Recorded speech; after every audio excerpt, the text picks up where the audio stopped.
Welcome to our channel. Andhra Pradesh రాజధాని అమరావతికి అత్యంత సమీపంలో చారిత్రాత్మక నగరం విజయవాడలో ఎన్నో విశేషాలు, ప్రాముఖ్యత కలిగినటువంటి ప్రదేశాలు ఉన్నాయి.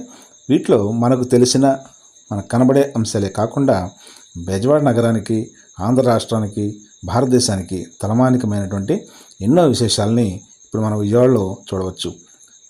ఈ విశేషాల్లో ప్రధానమైనది రామాయణంతో ముడిపడి ఉన్నటువంటి అటు చారిత్రక, ఇటు పౌరాణిక ఘట్టాలకు సాక్షిభూతంగా ఉన్న విజయవాడలోని అక్కన్న మాదన్న గుహల గురించి ఇప్పుడు తెలుసుకుందాం.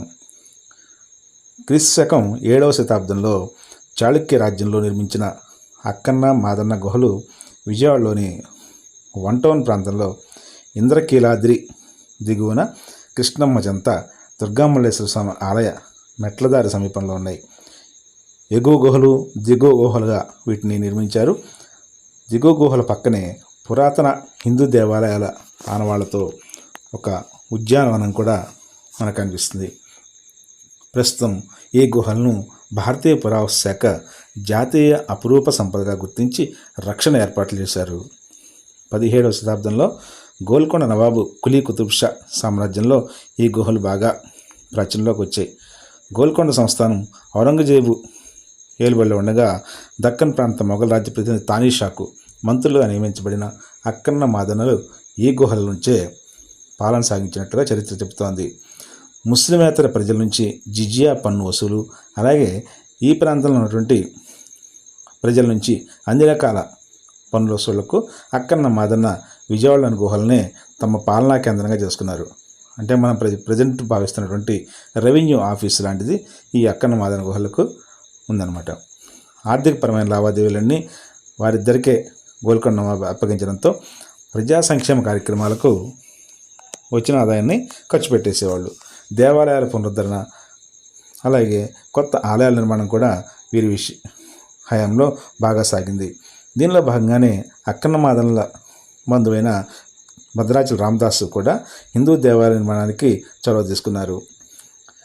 రాతిని తొలిచి నిర్మించిన అక్కన్న మాదన్న గుహలు నేటికి చెక్కు చెదరకుండా చాలా అద్భుతంగా మనకు దర్శనమిస్తాయి. చోళ, పాండ్యరాజుల శిల్పకళ ఈ గుహ నిర్మాణంలో కనబడుతుంది.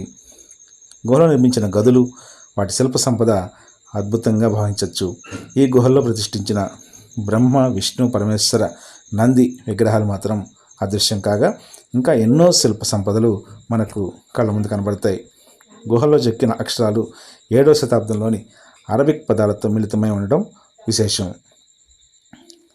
మహామంటపం, మకర తోరణం, అలాగే లోపల ఉన్నటువంటి డ్రైనేజ్ వ్యవస్థ నాటి పురాతన కట్టడాలకు సాక్షిభూతంగా మనం భావించవచ్చు.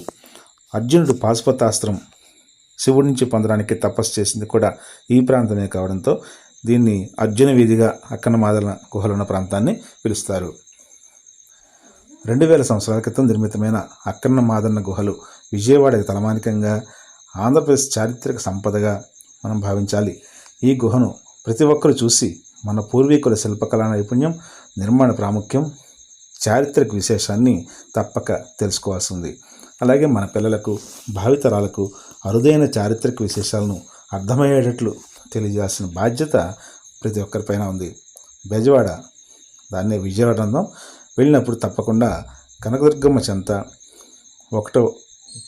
1 టౌన్లో కనకదుర్గమ్మ ఆలయ సమీపంలోనే ఉన్నటువంటి ఈ అక్కన్న మాదన్న గుహల్ని చూడండి.